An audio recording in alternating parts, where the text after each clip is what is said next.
Migraine एक गंभीर सिर दर्द है जिसमें सिर के एक तरफ तीव्र थ्रोबिंग पेन होता है। पूरे सिर में भी हो सकता है। यह दर्द 4 से 72 घंटे तक रहता है। उल्टी जैसा लगता है। बिल्कुल आराम करना पड़ता है। प्रकाश और ध्वनि के प्रति संवेदनशीलता जैसे लक्षण होते हैं। माइग्रेन के कई प्रकार हैं, जैसे abdominal migraine, periods migraine, hemiplegic migraine, vestibular migraine और क्रॉनिक माइग्रेन। क्रॉनिक माइग्रेन जिसमें महीने के 15 दिन से ज्यादा समय तक दर्द शामिल रहता है। एक जगह डल एक से स्टार्ट होता है, धीरे धीरे बढ़ता है। इसकी इंटेंसिटी 4 से 6 घंटे तक रहती है। बाद में थोड़ा ब्रेन फॉग रहता है 1 से 2 दिन तक। अगर महीने में 4 या 5 एपिसोड से ज्यादा हो रहे हैं तो मेडिकल अटेंशन की जरूरत है। माइग्रेन की चिकित्सा में ट्रिगरिंग फैक्टर नोटिस करना जरूरी है।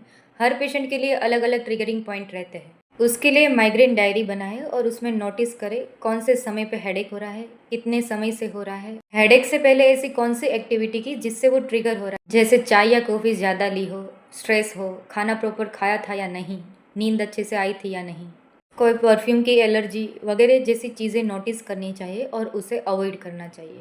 आयुर्वेद के अनुसार शूलम नास्ति विना वातम, अर्थात कोई भी प्रकार का पेन वात दोष की विकृति के बगैर नहीं हो सकता है। 5 प्रकार के वायु हमारे शरीर में रहते हैं, जैसे प्राण, उदान, समान, व्यान और अपान। अपान वायु हमारे शरीर के मल द्वार से बाहर निकलता है, परंतु लंबे समय के कॉन्स्टिपेशन के कारण अपान वायु मल द्वार से बाहर न निकलकर उसकी ऊर्ध्व गति होती है और उसकी वजह से हेडेक होता है।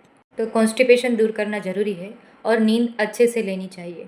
उपचार में घी में बनी हुई जलेबी और शक्कर से बनी हुई चाशनी में डुबो के रखी हुई जलेबी सुबह उगते हुए सूरज के सामने बैठ के खानी है। अभी के समय में लोग चने के आटे की जगह मैदे से जलेबी बनाते हैं, तो घर पे जलेबी बनाएं या फिर जहाँ पे बेसन के आटे की जलेबी मिलती हो वहां से लेके प्रयोग में ले। अगर जलेबी नहीं बना सकते तो 25 से 30 काली सूखी द्राक्ष ले और उसको रात को पानी में भिगो दे। सुबह वो पानी फेंक देना है और वो द्राक्ष का सुबह उगते हुए सूरज के सामने बैठ के सेवन करना है। परंतु जलेबी के उपचार से अच्छा परिणाम मिलता है। साथ में ही नस्य करना है। जो लोग पित्त प्रधान हो, जिसके शरीर में इंटरनल हीट ज्यादा हो और गर्म तासीर हो, उन लोगों को गाय के घी से नस्य करना है।